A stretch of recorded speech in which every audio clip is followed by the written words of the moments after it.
You're listening to Civic Media. You can tune into any of our live shows on any radio station across the state with the Civic Media app. Find us in your phone's app store and listen anytime, anywhere. Good morning. Welcome to Matt Nair on Air. Jane Matt Nair, Greg Bach, and Calvin Butenoff coming to you live from our studio at Radio Park in Racine. You can join us. Call or text. The number is the same, 855-752-4842. You can leave a comment as well if you're watching on the live stream on Facebook, YouTube, and what used to be Twitter. It is back tomorrow. Free Ticket Fridays.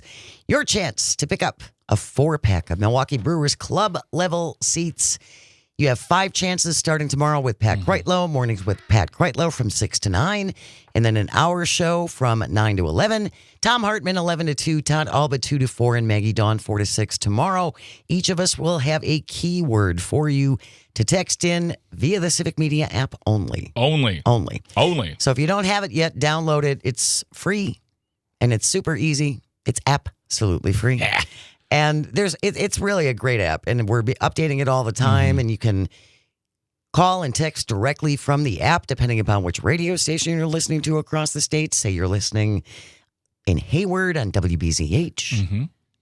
You can also leave a voice note. You can leave a voice note, yes. Sharky from Racine just left us a voice note. That's very, very nice Thank you for that, Sharky. And also remember, in the contest, you have not only do you have to use the Civic Media app, but you also have to spell the word correctly. Spelling counts. Spelling counts in this game. So join us tomorrow. 5 chances for you to pick up a 4-pack of Milwaukee Brewers Club level tickets. It's our Free Ticket Fridays, and it is back tomorrow. Happy Juneteenth. Happy Juneteenth. Happy Juneteenth. Today is the Juneteenth holiday. Milwaukee's Juneteenth celebration is one of the biggest and longest running in the country. Another reason why Wisconsin is awesome. Yep, absolutely. And today there's a parade that they're having in Milwaukee. They will honor Anna Mae Robertson at today's Juneteenth parade in Milwaukee. She's a 101-year-old World War II veteran. Nice. And a member of the historic 6888. We heard about the 6888 last year. Tyler Perry came out with a movie about him. But Derek Mosley came in the show. We That's have not right. had him on in a spell. In too long. And he spoke about the 6888 and their impact on the war, America, and just culture in general, and being, as we were talking about earlier with Jim Santel, they are part of the fabric of our history, and they are what makes America America. So, the 6888th, known as the 6888, was the only all-black, all-female battalion sent overseas during World War II. Their mission was to sort and deliver millions of backlogged letters to U.S. troops, lifting morale by reconnecting soldiers with their loved ones at home. And again, Tyler Perry had a recent film about this 6888. Be something good for all of us to watch. Yeah, absolutely. And again, in case you were confused about the origins of Juneteenth, the Emancipation Proclamation was signed in 1863. It wasn't until 1865 that the news that the slaves had been freed reached everybody. Galveston, Texas was the last place, right? I'm not, I believe that's accurate. Yeah, I'm not, but and historically the Emancipation Proclamation was very, very good for many things. It is a little factually inaccurate to say that it freed enslaved people. It freed them in the Confederate states, but in free states, that's a little bit more murky. And I don't mean to be a no-funner, but I think it's important to understand the full impact of the history. But this is a very, very, very important date. And it's been celebrated for a very long time. Very long time. And again, Milwaukee has a long, long history of celebrating Juneteenth. And now it's pretty great in conjunction with Summerfest, which is getting underway today. No, it can't, Jane. It can't be. It's February, isn't it? The big gig. The programming begins after the annual Juneteenth parade and festival on Dr. Martin Luther King Drive in Milwaukee, starting at 6 o'clock tonight. The Summerfest grounds will feature live performances and cultural programming to celebrate Juneteenth. Entry is just $19 after 6 o'clock. That's amazing. That is pretty great. Oh, you're going to make me go to Summerfest. The collaboration between this group and Summerfest reflects how far the holiday has come. This from the Milwaukee Journal-Sentinel. This is great. Yes. This is great. Yeah. The celebration today and tonight, not the only thing that's happening to mark Juneteenth. Summerfest is also hosting a Taste of Juneteenth on Saturday.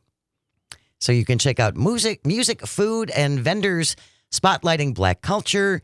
And tomorrow, June 20th, families can take advantage of Shore West Children's Fest Day. From noon to 3 p.m., everyone entering during that window, get in free. Pretty nice. So I have a question for you, Jane. Sure. Are you going to Summerfest this year? I will not be going to Summerfest this year. Yeah. I haven't been to Summerfest in a number of years. in years. It's been some years.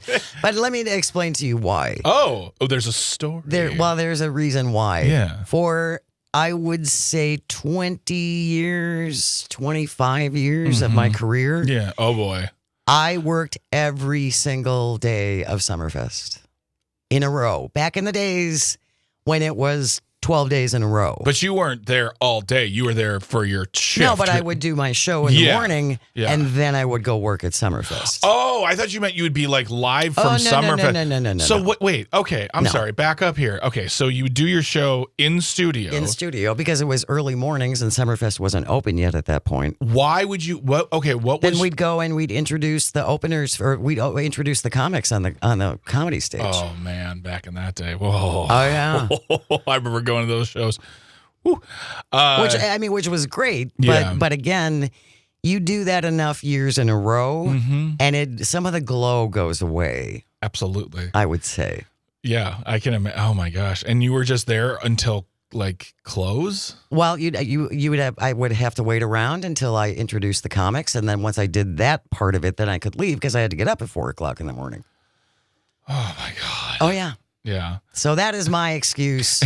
I put in my time at the big gig. I fested. Trust me, I fested plenty. Meanwhile, I'm like, I'm not going to Summerfest because I'm tired. I'm a tired boy. I might go this year on a Thursday because it's always better on the weekdays. I think it's not quite so crowded. Yeah, exactly. I would much rather go. But there's also some great bands coming through, and they've really done a great job, in my opinion. And some people might think that the bands have always been good, and yeah, but they really have freshened up the acts coming through. Like, and it's no longer just like, hey, I'm going to go with my dad to see this cover band. Awesome. So yeah, I'm gonna check out the list again and see who's coming through and see maybe take a Thursday evening and check it out. Nothing makes me feel older than looking at the list of entertainment coming to Summerfest. I don't know about Calvin. Calvin, I don't know if you're going to be going to Summerfest this year. Will you? Probably not. Okay. Have you ever been to Summerfest? I've been once. And that was enough. No, I mean, I had fun and I liked it. It's more so getting down there than it is. It's a pain. Yeah. Well, it's also a pain. It's also a haul for really both Calvin and I. We live a little bit further away from Summerfest grounds. True. But there is a pure, I don't know what, 30s, 40s feeling you have of joy. And you're like, I'm going to go see that band. They're playing at 4. I'll be home by 8. See, we're not as far apart as it seems. Oh, absolutely not. And I'm all about the big headliner shows at 4:00. And I have been living this life for about 10 plus years now, where we go to your first concert and the act comes out and you're like, yay! And then everyone sits down. You're like, we get to do this, and we're all going to sit down during the show. It's wonderful. It's wonderful. That's the taste of Juneteenth sounds really. Doesn't that sound good? When we have had Derek Mosley on in the past, he's a big foodie. Oh my gosh! And he's talked about some of the what a great way to be exposed to just different cuisine. I think it's fabulous. I absolutely agree. And I mean, honestly, following Derek Mosley just for the food takes is amazing. Is worth it. But he also just posts such joyous things. He is still a judge, and he still does weddings all the time. He does. He is the head of the Lubar Center. We should give some context. He is the head of the Lubar Center at Marquette Law School, and they put on programming every single month with great things going on. I'm going to reach out to have him on the show because he needs to be on here, just talk to us. But also, every February for Black History Month, he has wonderful, wonderful stories and pieces of history about important, often overlooked, unknown people in Black history. At least I should say to mainstream America. Yeah. I that's fair. Casper on the text line says, people standing on the benches at Summerfest drives me crazy. I don't want to have to stand at a tiny bench for an hour and a half to see the band I came to see. An hour and a half? Then that's one long show. When I have to believe that anyone who went to Summerfest in their teens and early 20s has an experience of, we're going to go see this band, whatever. Like in my experience, it was the Flaming Lips. We went to go see the Flaming Lips, and they were headlining. We got there at opening and got our seats. Oh, and we sat there for hours. And you camped there. Yep. Yes. Yeah. That was a wild, crazy show that night. But that was kind of a rite of passage, though. Yeah, back in the day. Your knees are fine. You have energy. Your patience level is so high because you're going to see this band you love. Yes, you're 22. Now I'd be like, can I pay someone to sit there for me, and then I'll come and take the seat? Thank you. That could always get a little contentious too. The saving of the picnic tables. I wasn't going to say it, but that Flaming Lips show that I went to go see at Summerfest was one of the most unhinged shows I've. And if you know that band, they're about fun, peace, love, family, just good time. I saw a man threaten to beat a woman up over seat occupation. Like, he just got in her face. I'm like, oh, am I going to watch a guy get arrested right now? Nothing happened, but I was just like, they're just chill. They're just chairs. Chill. Be okay here. Chill. Summerfest, I think that's another reason why, is that people who have been overserved are not the best people to be around. I think that's a very good point. Yeah. No matter where you are. Yeah. Summerfest or not. Fair point. Yeah. No matter where you are, people who have overindulged, just don't bring a whole lot to the party. Yeah, no doubt. Again, have a wonderful, wonderful Juneteenth. If you are celebrating, don't forget that special event going on the Summerfest grounds starts at 6 o'clock tonight. Entry just $19 after 6 p.m. And the weather right now is looking pretty good too. So for now, we're going to talk to Brittany in a little bit, and it's going to get hot. But also, if you're going to Juneteenth celebrations or Summerfest, Take some pictures and email them to us. Text them to us. Jane says at civicmedia.us, we'd love to see the fun time that you are having while you're out and about. Be careful if you're doing table dancing. I say this from experience. Oh, really, Jane? Oh, darn. We have to go to break soon. Are we running out of time? I was promised a table dancing story at Summerfest. Yeah, it was the time when speaking of being overserved, might have had a little too much. I was doing a great triple flip with a sow cow, and I fell off the picnic table, and I landed on the bench. That didn't go so well. Yeah, when I tried to impress the doctor with my dance moves, he was like, "You're an idiot." And he was right. Okay, when we return, Brittany Merlot will be here. We're going to have a little weather and just a little wine. You're listening to Matt Nair on air. This is the Civic Media Radio Network. Don't go away. You're listening to Civic Media. Stay up to date on the latest news and information for your local community and Wisconsin by signing up for our free email newsletter. Visit civicmedia.us/email to get started. Good morning. Welcome back to Matt Nair on air. Jane Matt Nair, Greg Bach, Calvin Butenoff coming to you live from our studio at Radio Park in Racine. Join us, call or text at 855-752-4842. You can leave a comment on the live stream as well on Facebook, YouTube, and what used to be Twitter. She joins us once a week for a little weather and wine. Civic Media meteorologist, multi-award winner Brittany Merlot is here. Good morning, my friend. How are things in Wausau today? Good morning.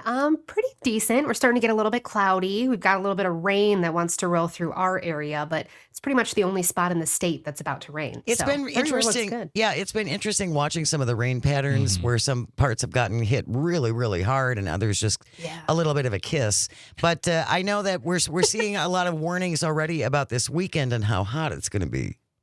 Yes, we've got a couple of different things going on. Before we even get to the heat, we've got severe weather potential. Then we've got the heat moving in for the weekend. and then more severe weather after the weekend. So what's happening is we have this front that's kind of sitting over northern Wisconsin right now, and that's going to continue to send chances of showers and storms, especially this afternoon, increasing into tonight, and then it could turn into a mesoscale convective system, which is a big storm that rolls through the state and could hit everyone tomorrow morning. So Not a that's- mesoscale convection system. No. Right? MCS. Now you guys are cool. Now you know the loop. Spread the word. MCS might come. Oh, no. That's a mesoscale convective. Nope. Convective system. Thank you. Oh, Sure. there's Jane. No, You no got problem. it. No you problem. got it. Yeah. So Is that, That the moves through. Is that the heat dome that I've seen mentioned? yes. Okay. Yes, it is. Yep. So then that starts to lift up. That'll kick on out of here as we go into the weekend. The dangerous heat follows. I mean, it is going to be pulling in this humidity that we have not felt yet this year. Dew points are going to be in the mid to upper 70s. Yeah. Yeah. And Oh, that means man. it's going to be a heavy, wet, moist air where just kind of, you kind of feel claustrophobic. The Yes. sweat doesn't really evaporate off you very fast, and you can warm up pretty quickly. And temperatures 90, 95 degrees Wow. statewide. Now, southern areas, you've hit the 80s, mid 80s, upper 80s quite often. Up north, not so much. So this is really going to be a shock to a lot of our systems. It's going to be 90 degrees in northern Wisconsin. Yes, it is. Wow. The mid 90s too in northern Wisconsin. Western and northwestern Wisconsin are really, really going to heat up. Actually, we're staying a little bit cooler by Lake Michigan and along that state line compared to the rest of the state. I can't remember if it was Monday or Tuesday, but that feeling when you walk out of your house and it's morning and you're expecting, even if it's like that cool feeling of morning, and when it's hotter, you're like, oh, this is coming. You're like, this doesn't feel like I got to You turn my can- air conditioning on my car. You can just feel the moisture in the air. Yeah. Ugh. It's like it's going to be one of those weekends where you step outside and you're going to start sweating pretty much immediately. So ladies, Grand. don't do your makeup. Don't do any of that. The hair will curl and frizz, which is Oh, why yeah. I'm rocking the curly hair already. Just, Nothing. You may as well embrace it, right, Yeah. Brittany? Yeah. Nothing you can do about it. Tony on the live stream just says, I don't like it. Hey, it's summer weather. It's beach It's weather. true. It's Yes. get in the lake weather. A good reminder, though, again, especially for this weekend, and if you're going to be seeing the 90s, mid 90s in areas where you are not used to it, please keep an eye out for elderly neighbors and elderly people in your neighborhood, and also for your pets. This is not going to be the weekend to take your dog along as you go run errands. I Yeah. used to do that when my dog was alive, but anytime it was over 75. It just the insides of cars heat up so fastly. It's really dangerous.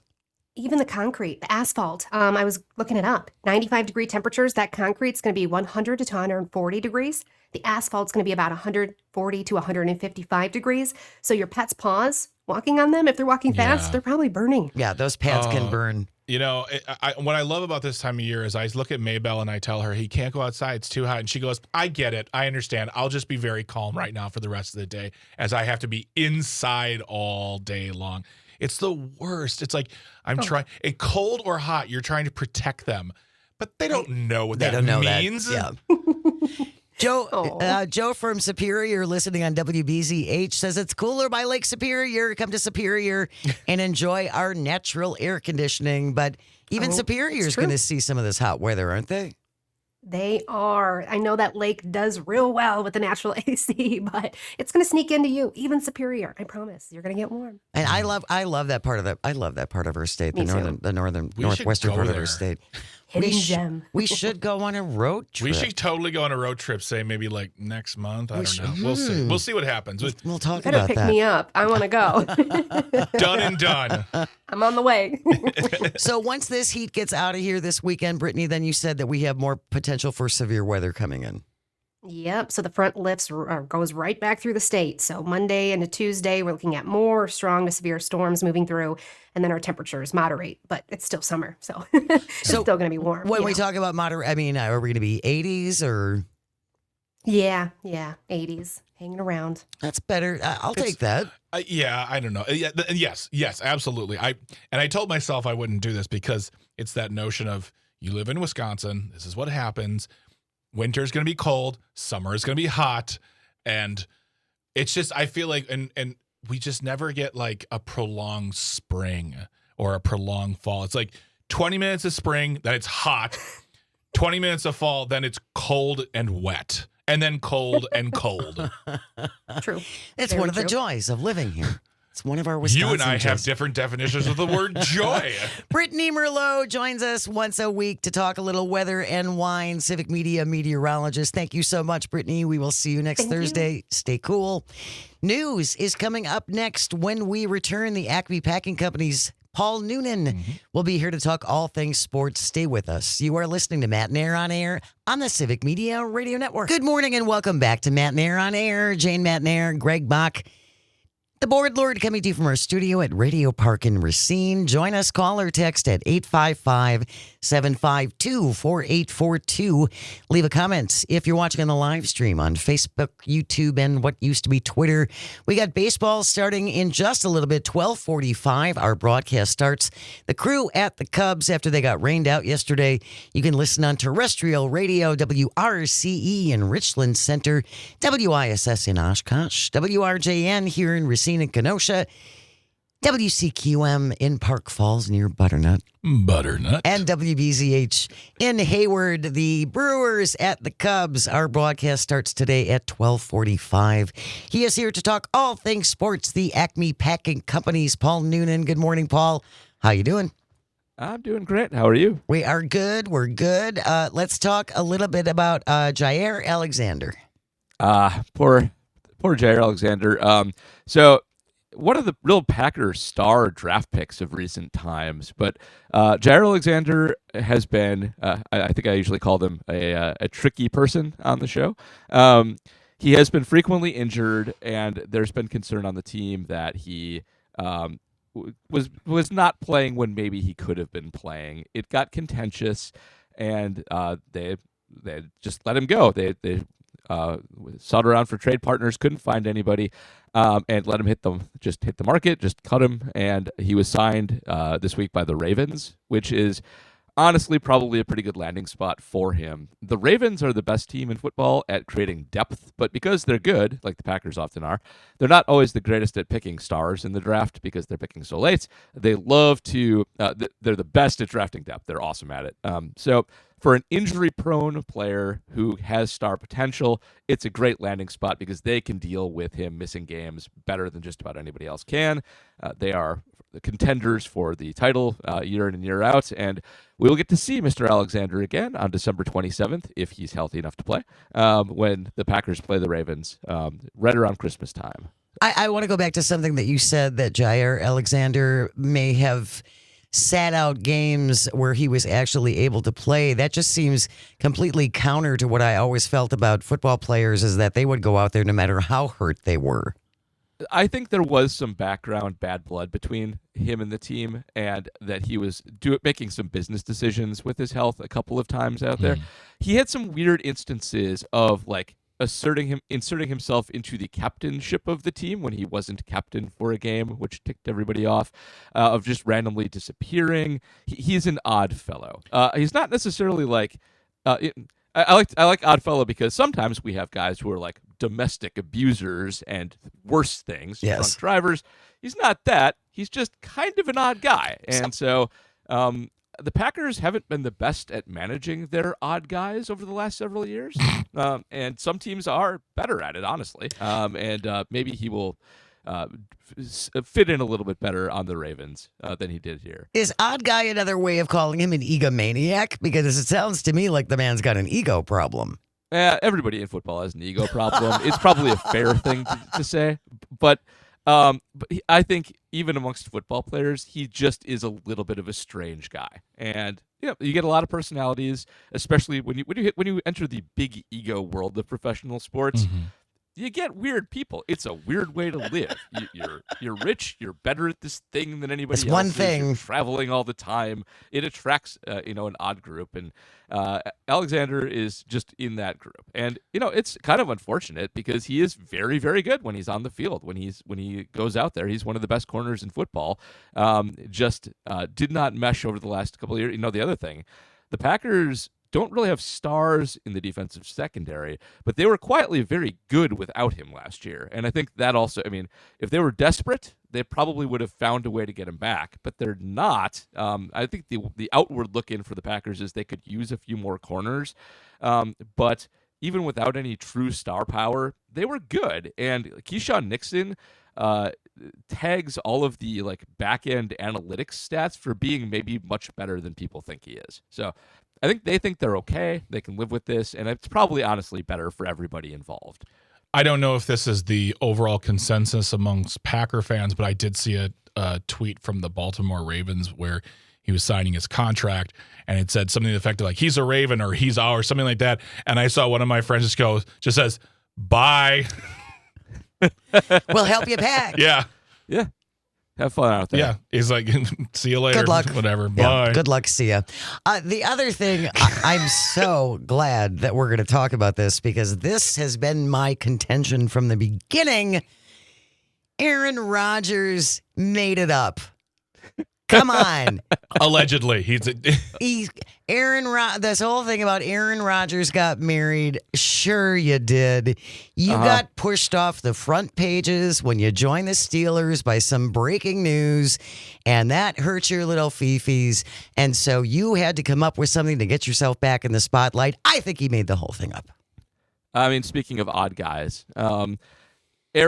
first of all, the joke that everybody needs to be telling, of course, is that what he should have answered is, I've been eloped when asked if he was married. That's funny. Oh, nice. Yeah. Nice.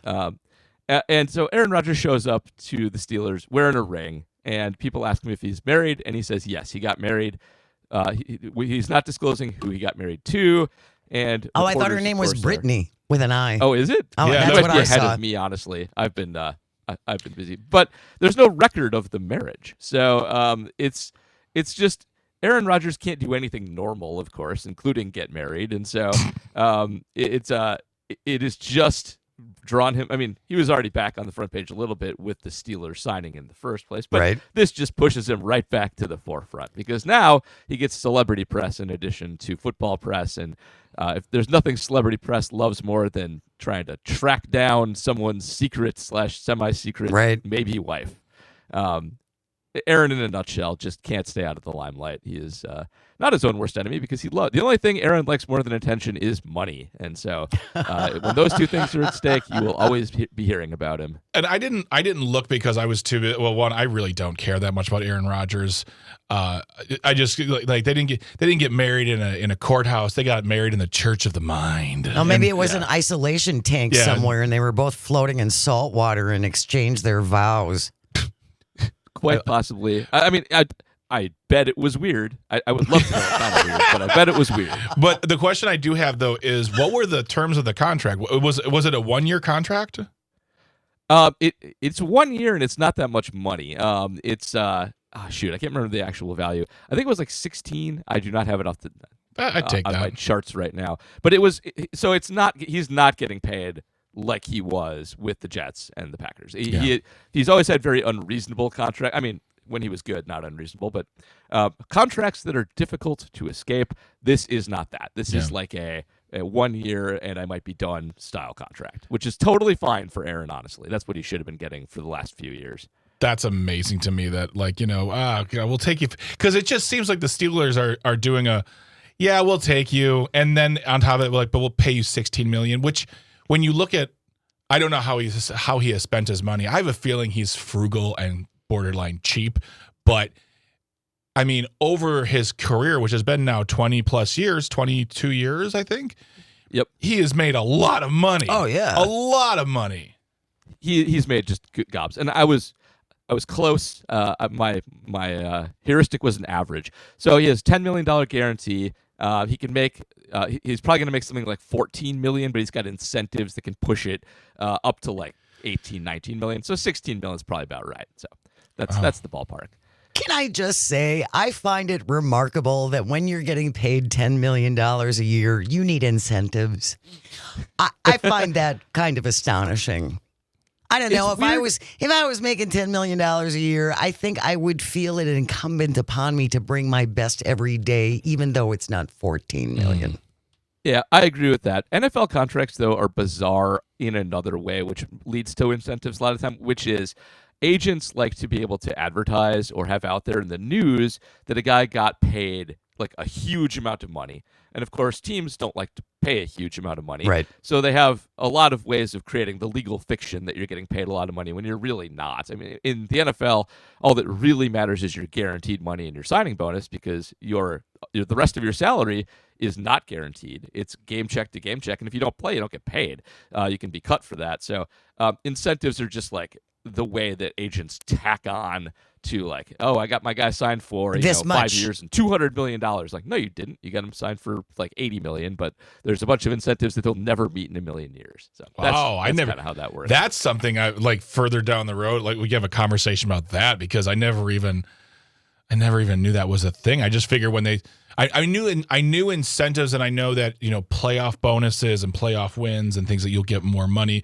But I just figured when you saw like so and so's getting $300 million to play for the baseball team, and they're like, is that what you're saying? Is that they're not actually getting $300 million? They're getting X amount, but with the possibility of $300 million. Yes, in the NFL in particular. The NFL contracting system is weird. In baseball, you are getting everything that you're guaranteed. Okay, all right. So those are very, very different ways of handing out contracts. We are talking all things sports with the Acme Packing Company's Paul Noonan is here. Brewers got rained out yesterday when they tried to play the Cubs. Today they are back at it. Our broadcast starts at 12:45 if you want to listen to the game.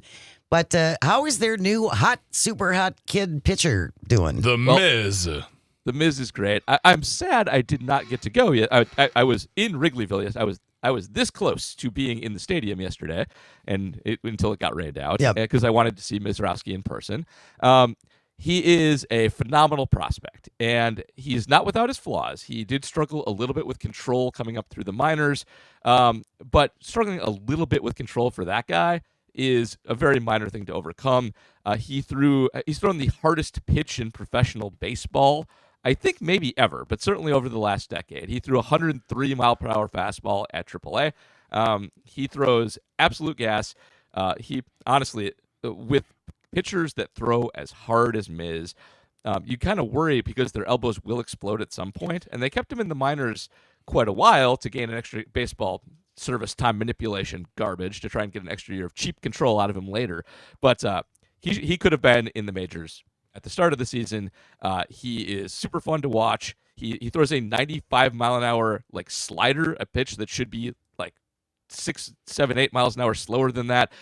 Throws a pretty good curveball. He's a giant man at 6'7". Wow. He is, yeah. In addition to throwing harder than anybody else, his release point is so much further forward than every other pitcher that he creates by far the shortest amount of time you have to react to his fastball than any pitcher in baseball. Interesting. That's really interesting. The Brewers have become very good at creating flamethrowers down in the minors. They have the best pitching lab. Mizrowski is one of the best prospects to come out of it really ever, and that they've had Corbin Burns and Woodruff come out of it. Nobody's had the high-end talent that he has and still been able to maintain being a starter. They've had guys like Abner Uribe, who throws almost as hard, that haven't been able to maintain starting and had to go to the bullpen. This is the best chance they've had at a legitimate frontline stud in ages. And he's a young man, isn't he? Yeah, he is. He is very, very young. Churio kind of messes up my who is young in baseball metrics, but yeah, he's just a kid out there. He's kid. Because Cheerio's all of what, 21? Just turned 21. Yeah. Time to retire. Paul Noonan is with the Acme Packing Company, and we talk all things sports. Thank you so much, Paul. We will see you next week.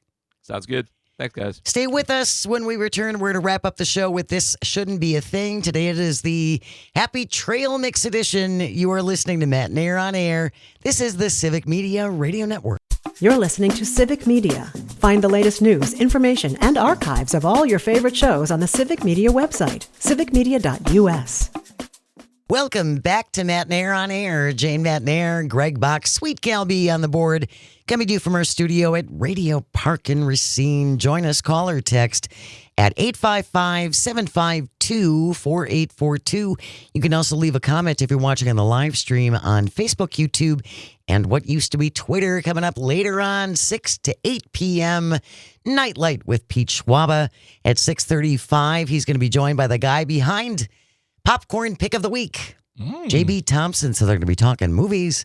And at 7:20, Pete talks with Chelsea Tegetz-Maris from Old World, Wisconsin. Calvin, that's kind of in your neck of the woods. Old World, Wisconsin. Yeah, it's right down the road from where I live. If you haven't been, it's a great day trip. Take the kids. I think I've been there. Have you? I think so. Maybe when I We was need a kid. another road trip. Another road trip. Road trip? Well, we got a long list We're filling going up. after work today. We're leaving. Beach Wava and Night Lights, weeknights from 6 to 8 p.m. Coming up on the show tomorrow, Dan Schaefer will be here from the Recombobulation area, also Civic Media's political editor, I'm sure. Among many other things, we will be talking about the state budget and where we are on that. Maybe we just don't need one. Nah. Do you know what's happening next Monday? What is happening next Monday? We welcome our new guest on Mondays. Civic Media News Director Charlie Pittman will be here weekly, Mondays, 9:30 to 10, to talk about all the news that we may have missed over the weekend. We have a great news department here at Civic Media. We really do. They're all over the state. Yep. And if you have the app, Yes. you can actually curate the kind of news that you get from our news department. They're fabulous. Yep. And Charlie has joined us within, the last month or two as our news director here at Civic Media. Very much looking forward to having her join us. Can't wait. She's going to be joining us this coming Monday. We're going on, Calvin, just about 10:55, getting late. That means it's time for... This shouldn't be a thing. As always, if you have a thing you think should not be, send it into Greg and me at janesays at civicmedia.us, JANESAYS, Jane says at civicmedia.us. This from the Associated Press. Lucky Mark Scalfaro with the byline. The headline reads, "Could you eat this much ice cream after walking 1,100 miles? Some Appalachian Trail hikers try it." This is apparently a thing. Sam Cooper had just trekked 7 miles on a stretch of the Appalachian Trail when he sat down outside a little country store in Pennsylvania to take on the ice cream challenge. So apparently it's not enough to hike the Appalachian Trail, which is an accomplishment. Yeah. But now you have to sit and you have to polish off a whole thing of ice cream before you've accomplished anything. So wait. He hiked 7 miles. He hiked 7 miles. And then you do some ice cream. And then, yes, nearly 40 minutes and 2,500 calories later, Mr. Cooper was polishing off the final sporkful of chocolate chip cookie dough and added his name to the list of through hikers who celebrated the halfway point of the Appalachian Trail by downing a half gallon of ice cream. So apparently when you're halfway through the Appalachian Trail, now in order to be one of the elite, you have to eat a half a gallon of ice cream. Jane, let me tell you why chocolate chip cookie dough is a bad idea on this one. It's so filling, filling. You want to keep it simple, like your chocolate, your vanilla, maybe even a Neapolitan, but not something with a lot of like additives in there. You don't want like too heavy elephant tracks or anything like that. Something so basically like a whole second dessert. By the end of this experience, 32-year-old Sam Cooper, whose trail name, this is apparently a thing. You have to have a trail name. His trail name is Pie Top. Hate that. Nope. Sorry. He said the experience was pure misery. I don't think anybody should be doing this. This is not healthy at all. Dear Mr. Top, was anyone lording over you with a weapon to your head? Did you have to do this? The ice cream challenge is believed to have begun more than 40 years ago at some general store a few miles north of the halfway point on the Appalachian Trail. Through hikers, as they're called, are just a fraction of the amount of people who actually do this. Not everyone finishes the Appalachian Trail in one whole slog. Yeah. But as they slog their way through Northern Virginia and Maryland, the ice cream challenge, a regular topic among through hikers. So wait a minute, really quick. So it's 1,100 miles, which seems a lot. It seems like it can be a lot. That can be a torture on your body. But somehow what's worse than that is having to eat ice cream. That is the real problem here. know, right? Not the rocky terrain and the uncertain weather, or maybe, oh my God, did my food make the post? No, it's man, I gotta really down this. I gotta really down Now the hard part of this thing this mint begins. chocolate chip. 49-year-old Stephen Behrens, who is a thru hiker, his trail name is Speedy, polished off his black cherry and vanilla in about 25 minutes after going 17 miles on the trail that day, with 7 more to go. Trail experts say hikers can need up to 6,000 calories a day. Yeah. Fair enough. Barron said, I thought it would be worse, but it's okay, after patting his stomach, finishing off the half-gallon of ice cream. Such a crazy idea. Zeke Meddock, trail name Petroglyph. This is ridiculous. It just seems so random. So Didn't bother timing himself, but did finish off the ice cream and said, now I'm done. Yeah. This is the most free I've ever felt. Yep. Okay. No. That wraps up today's edition of... This shouldn't be a thing. Thank you, Greg and Calvin, and all of our engineers. Without you, nothing works. And thank you most of all for calling and for texting and for listening. It means the world. I hope you find some joy today, even if it's just a little bit, and you get the chance to share it. Keep it right here. News coming up next on the Civic Media Radio Network. We will see you tomorrow.